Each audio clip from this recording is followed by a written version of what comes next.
Ouais l'équipe, salut à tous, j'espère que vous allez bien.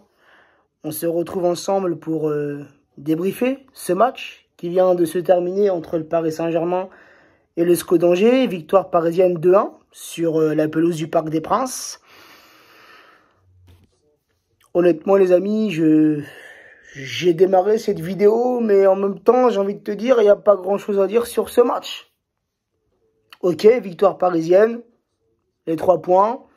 Et quoi qu'il arrive, on restera premier à la fin de cette 10e journée. On restera premier leader du championnat. Ok, c'est cool. Mais tu vois, depuis le début de saison, depuis que la Ligue 1 a démarré, j'ai l'impression d'assister, de voir les mêmes matchs de la part de nos Parisiens. C'est récurrent. J'ai l'impression de toujours voir les mêmes choses depuis 10 journées. C'est-à-dire un Paris Saint-Germain loin d'être flamboyant, loin d'être bon, loin d'être décisif. Mais au final, frérot, un Paris Saint-Germain qui s'impose. Un Paris Saint-Germain qui, tout comme ce soir, a su renverser la situation. Car le Paris Saint-Germain était mené depuis la 36e minute. But de Fulgini sur un centre de Bouffal. Fulgini qui trompe Donnarumma. Et le Paris Saint-Germain a été mené jusqu'à la 69e minute. Et je commence à me poser des questions. Premier centre tir cadré, c'était de la part de Mbappé pour le Paris Saint-Germain. 67e minute, 2 minutes avant l'égalisation. Sinon, aucun tir cadré. Ça m'a rappelé un peu ce qu'on a vécu contre Rennes. Ce match qu'on perd avant la trêve de 0, où ce soir-là, enfin plutôt cet après-midi-là, le Paris Saint-Germain avait fait 0 tir cadré en 90 minutes. Donc je commence à me poser des questions. Je commence un peu à m'inquiéter. On n'arrive pas. On n'arrive pas à avoir la patte Pochettino. Mais malgré ça, j'ai envie de continuer à lui faire confiance. Ce soir, certes, il y avait pas mal d'absents côté parisien, surtout nos Sud-Américains, qui ont joué hier soir avec leurs pays respectifs. Donc, oui, une équipe remaniée, mais ça peut se comprendre. Mais quand je vois ce soir la performance d'un Dagba, j'ai pas trop envie de lui tomber dessus car il revient de blessure, mais c'est fébrile. Diallo à gauche, c'est fébrile. Mais ça, j'ai envie de te dire, c'est depuis le début de saison. Et encore une fois, c'est pas son poste de prédilection. Quand je vois un Rafinha qui n'a pas été mauvais, mais n'a pas non plus été flamboyant ce soir. Tu vois, quand je vois l'entrée d'un Draxler qui n'a rien apporté, l'entrée d'un Wijnaldum, j'ai l'impression que le mec, il est perdu sur le terrain, là, il n'arrive pas à trouver sa place sur le terrain. Donc, tu vois, un Icardi qui est loin, mais alors très loin d'être efficace et décisif. Pourtant, je voyais 3-0. Et j'ai dit dans mes stories, je vois bien un petit doublé d'Icardi. Mais où j'ai été chercher ça, frère? Où j'ai été chercher le doublé d'Icardi? Heureusement, on a Danilo qui égalise à la 69e minute sur un centre de Mbappé. Et Kylian, passeur ce soir et buteur, qui vient doubler la mise sur un penalty. Un penalty que certains jugeront généreusement accordé. Alors c'est vrai qu'il y a un petit accrochage d'Icardi avec le défenseur angevin, avant qu'Icardi ne pénètre dans la surface angevine. Ensuite, tu as le centre de Mbappé, la tête d'Icardi qui n'était pas dangereuse, touchée par la main du défenseur angevin. Pour moi, c'est un penalty logique, j'ai envie de te dire. Mais rappelons-nous qu'en première mi-temps, il y a eu un penalty oublié. Un penalty non sifflé. Où là, la faute était bien clairvoyante. Le défenseur angevin, à aucun moment ne joue le ballon, il prend la jambe d'Icardi. Donc j'ai envie de te dire, un penalty accordé pour un penalty oublié. Voilà. Mais bon, ok, oui, 2-1, les 3 points, ok, youpi, premier, mais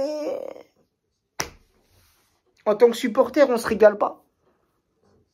On ne se régale pas. C'est trop lent. C'est trop lent. Ce soir, c'était trop lent. Pas assez rapide dans la construction, dans la distribution des ballons, le jeu de passe, combien de ballons perdus ce soir, Le but des Angevins, c'est un ballon perdu de qui? De Verratti. Des joueurs qui veulent trop temporiser. Ça joue pas assez vite. Il n'y a pas assez d'automatisme. Et ça, c'est depuis le début de saison. Depuis le début de saison, c'est récurrent. Comme je l'ai dit en début de vidéo, j'ai l'impression d'assister à chaque fois au même match.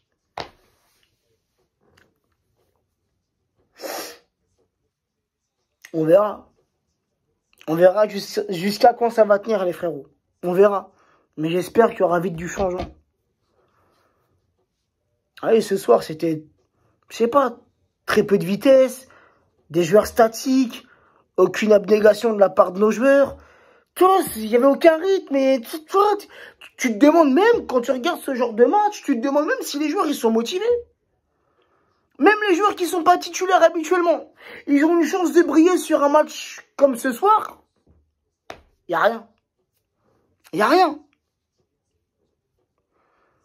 Diallo, Dagba, ils m'ont rendu ouf ce soir. Et on a tout de suite vu la différence. Hein.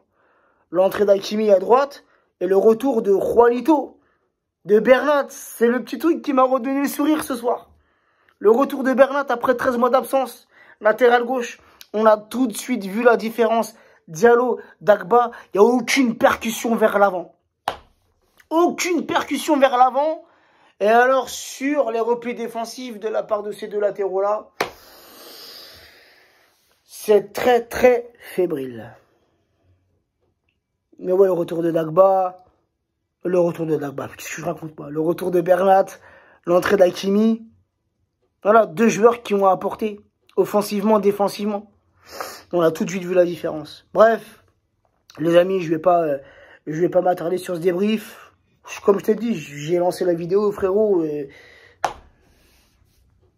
Qu'est-ce que tu veux dire sur ce genre de match? Moi, je vois 1-0 pour le SCO d'Angers jusqu'à la 69e minute. Je commençais à me dire, mais quel genre de week-end je vais passer? Tu vois? Parce que c'est ça, frère. C'est comme ça. On n'oublie pas le match contre Rennes. La défaite avant la trêve. On était impatients ce soir de retrouver le Paris Saint-Germain à la reprise de la Ligue 1 et tout, tu vois. Heureusement qu'on termine ce match sur une victoire. Mais dans le jeu, voilà, on n'est pas satisfait. Tout de même, les gars, avec l'effectif qu'on a, avec les joueurs qu'on a, avec le mercato qu'on a fait cet été, un mercato XXL, tu dois avoir une identité de jeu. Et ça, on l'a pas depuis le début de saison. Bref, les amis, prenez soin de vous, prenez soin des vôtres. Et bon week-end à tous. Mardi, grosse soirée Ligue des Champions mardi. Grosse soirée Ligue des Champions. Je pense que vous êtes tous au courant. Le frérot Sabri, il a loué une salle. 1500 personnes. Ça va être le feu. Ça va être le feu. On va s'éclater. Bonne ambiance, j'en doute pas. Donc vraiment, je suis impatient d'être à mardi. Bon week-end à tous. Ciao la team.